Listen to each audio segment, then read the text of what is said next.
हमारी सरकार का निरंतर प्रयास है कि माताओं, बहनों, बेटियों के रास्ते में आने वाली हर रुकावट को दूर करें, उनकी जिंदगी आसान बनाएं। उज्ज्वला का गैस सिलेंडर हो, आयुष्मान योजना के तहत 5 लाख रुपए के मुफ्त इलाज की सुविधा हो, जनधन बैंक खाते हो, पीएम आवास के पक्के घर हो, घरों की रजिस्ट्री महिलाओं के नाम हो, गर्भवती महिलाओं के बैंक खाते में 6,000 रुपया भेजना हो, नौकरी करने वाली महिलाओं को वेतन के साथ 26 हफ्ते की छुट्टी देना हो, सुकन्या समृद्धि खातों के माध्यम से ज्यादा ब्याज देना हो। हमारी सरकार ने महिलाओं के हर चिंता का ध्यान रखा है। डबल इंजन की सरकार किसी भी राज्य में हो, महिला कल्याण उसकी सबसे प्रथम प्रमुख हमारी गारंटी है। आज जो योजनाएं शुरू हो रही है वो भी इसी दिशा में बड़ा कदम है। मेरे परिवारजनों, बीते कई दिनों से देश में Mumbai trans harbour link Atal Setu की चर्चा हो रही है। आज जो कोई अटल सेतु को देख रहा है तो इसकी तस्वीरें देख रहा है, वो गौरव से भर उठता है। कोई इसकी विशालता से, समुद्र के बीच उसकी अड़िग छवि से मंत्रमुग्ध है, कोई इसकी इंजीनियरिंग से प्रभावित है। जैसे इसमें जितनी वायर लगी है उससे पूरी पृथ्वी के 2 बार चक्कर लग सकते हैं। इस प्रोजेक्ट में जितना लोहा, स्टील इस्तेमाल किया है उससे हावड़ा ब्रिज 4 हावड़ा ब्रिज और 6 स्टैच्यू ऑफ लिबर्टी का निर्माण हो सकता है। कोई इस बात से खुश है कि अब मुंबई और रायगढ़ की दूरी और सिमट गई है। जिस यात्रा में पहले कई घंटे लगते थे, अब वही यात्रा कुछ मिनटों में ही हो जाया करेगी। इससे नवी मुंबई के साथ साथ पुणे और गोवा भी मुंबई के और पास आ जाएंगे। इस ब्रिज को बनाने में जापान ने जो सहयोग किया है उसके लिए मैं जापान सरकार की विशेष रूप से आभारी हूं। मैं आज अपने प्रिय मित्र स्वर्गीय शिंजो आबे को जरूर याद करूंगा। इस ब्रिज के निर्माण को जल्द से जल्द पूरा करने का संकल्प हम दोनों ने मिलकर लिया था। लेकिन साथियों, अटल सेतु को हम इतने सीमित दायरे में नहीं देख सकते। अटल सेतु भारत की उस आकांक्षा का उदयघोष है जिसका आह्वान साल 2014 में पूरे देश ने किया था। जब मुझे चुनाव की जिम्मेवारी दी गई थी तो 2014 के चुनाव के कुछ समय पहले मैं रायगढ़ किले पर गया था। छत्रपति शिवाजी महाराज की समाधि के सामने बैठ करके कुछ पल मैंने बिताए थे उन संकल्पों को सिद्धि में बदलने की, उनकी इच्छा शक्ति, जनशक्ति को राष्ट्र शक्ति बनाने की उनकी दृष्टि थी। सब कुछ मेरी आंखों के सामने और आशीर्वाद बनकर के आया था। उस बात को 10 साल हो रहे हैं। इन 10 वर्षों में देश ने अपने सपनों को सच होते देखा है, अपने संकल्पों को सिद्धियों में बदलते हुए देखा है। अटल सेतु इसी भावना का प्रतिबिंब है। युवा साथियों के लिए यह नया विश्वास लेकर आ रहा है। उनके बेहतर भविष्य का रास्ता अटल सेतु जैसे आधुनिक इंफ्रास्ट्रक्चर से होकर ही गुजरता है। अटल सेतु विकसित भारत की तस्वीर है। विकसित भारत कैसा होने वाला है उसकी एक झलक है। विकसित भारत में सबके लिए सुविधा होगी, सबकी समृद्धि होगी, गति होगी, प्रगति होगी। विकसित भारत में दूरियां सिमटेगी, देश का कोना कोना जुड़ेगा, जीवन हो या आजीविका, सब कुछ निरंतर बिना रुकावट के चलेगा। यही तो अटल सेतु का संदेश है। मेरे परिवारजनों, बीते 10 वर्षों में भारत बदल गया है। इसकी चर्चा खूब होती है। बदले हुए भारत की तस्वीर तब और साफ हो जाती है जब हम 10 वर्ष के पहले भारत को याद करते हैं। 10 साल पहले हजारों लाखों करोड़ रुपए के मेगा स्कैम्स की चर्चा होती थी। आज हजारों करोड़ रुपए के मेगा प्रोजेक्ट के पूरे होने की चर्चा होती है। सुशासन का एक संकल्प देश भर में दिख रहा है। देश ने नॉर्थ ईस्ट में भूपेन हजारिका सेतु और बोगीबील ब्रिज जैसे मेगा प्रोजेक्ट पूरे होते देखा है। आज अटल टनल और चेनाब ब्रिज जैसे प्रोजेक्ट की चर्चा होती है। आज एक के बाद एक बनते एक्सप्रेसवे की चर्चा होती है। आज हम भारत में आधुनिक और भव्य रेलवे स्टेशन बनते देख रहे हैं। ईस्टर्न और वेस्टर्न फ्रेट कॉरिडोर रेलवे की तस्वीर बदलने वाले हैं।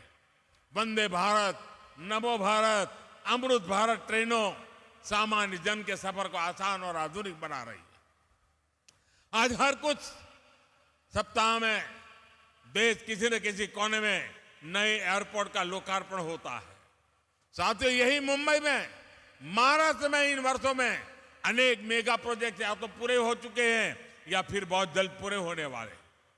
पिछले साल ही बाला साहब ठाकरे समृद्धि महामार्ग का लोकार्पण हुआ।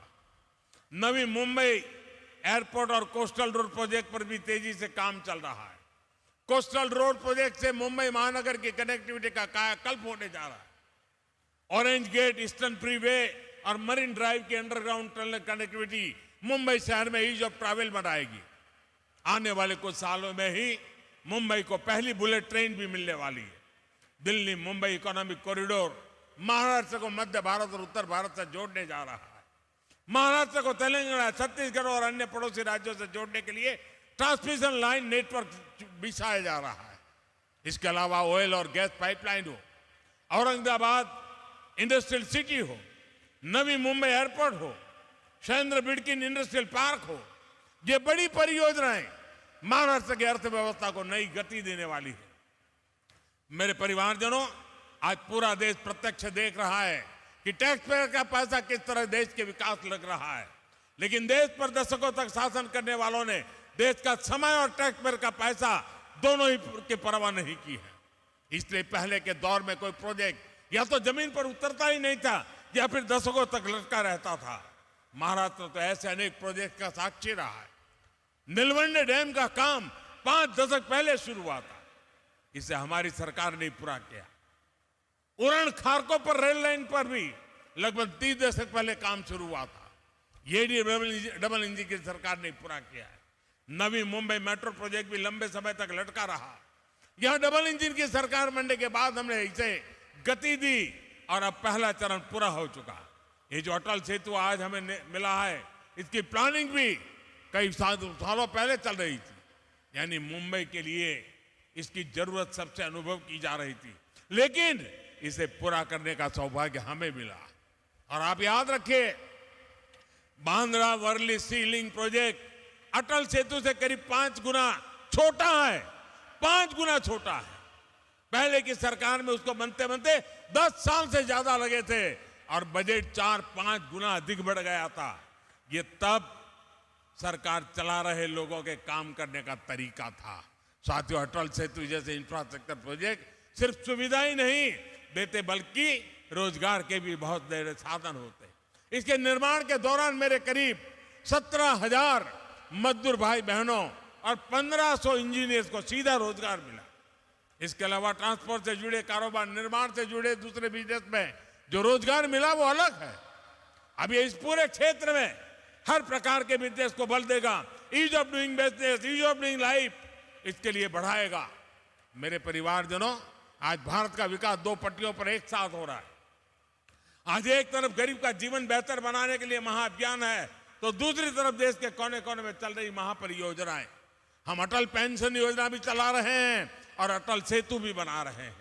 हम आयुष्मान भारत योजना भी चला रहे हैं और वंदे भारत, अमृत भारत ट्रेन भी बना रहे हैं। हम पीएम किसान सम्मान निधि भी दे रहे हैं और पीएम गति शक्ति भी बना रहे हैं। आज का भारत ये सब कुछ एक साथ कैसे कर पा रहा है? इसका जवाब है नियत और निष्ठा। हमारी सरकार की नियत साफ है। आज सरकार की निष्ठा सिर्फ और सिर्फ देश के प्रति और देशवासियों के प्रति है।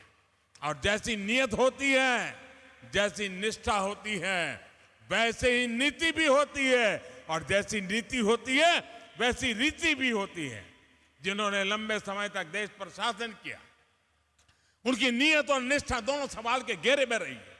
उनकी नियत सिर्फ सत्ता हासिल करने की रही, वोट बैंक बनाने की रही, अपनी तिजोरियां भरने की रही। उनकी निष्ठा देशवासियों के प्रति नहीं, बल्कि सिर्फ और सिर्फ अपने परिवारों को आगे बढ़ाने तक ही सीमित रही।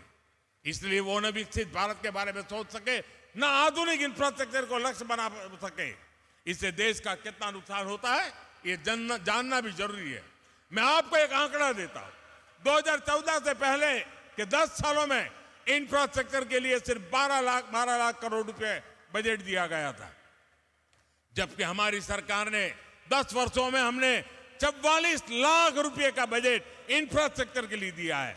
तभी तो आज देश में इतने बड़े बड़े प्रोजेक्ट चल रहे हैं।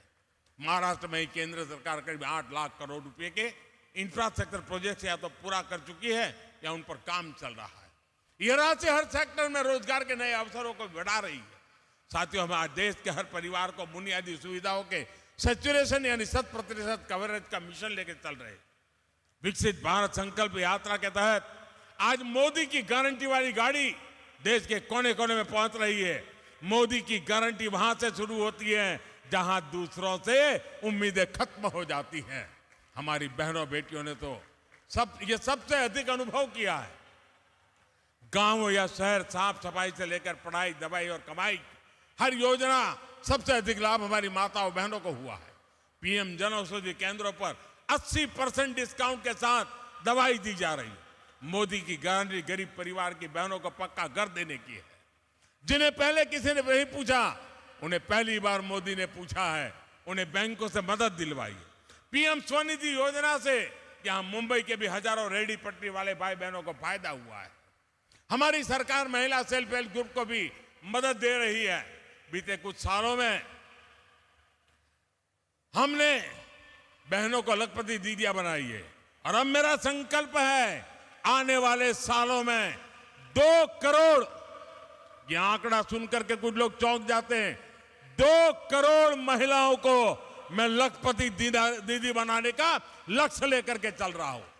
महाराष्ट्र के एनडीए सरकार ने जो ये नया अभियान चलाया है, ये नारी सशक्तिकरण में बहुत बड़ी भूमिका निभाएगा। मुख्यमंत्री महिला सक्षमीकरण अभियान और नारी शक्ति दूत अभियान से महिलाओं के विकास को नई गति मिलेगी।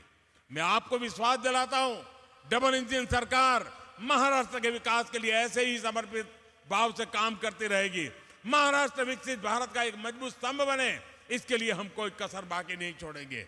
एक बार फिर आप सभी को इस नए प्रोजेक्ट के लिए मैं बहुत बहुत बधाई देता हूं। माताओं बहनों को विशेष रूप से प्रणाम करता हूं। आपने इतनी बड़ी तादाद में आकर हमें आशीर्वाद दिए, बहुत बहुत धन्यवाद।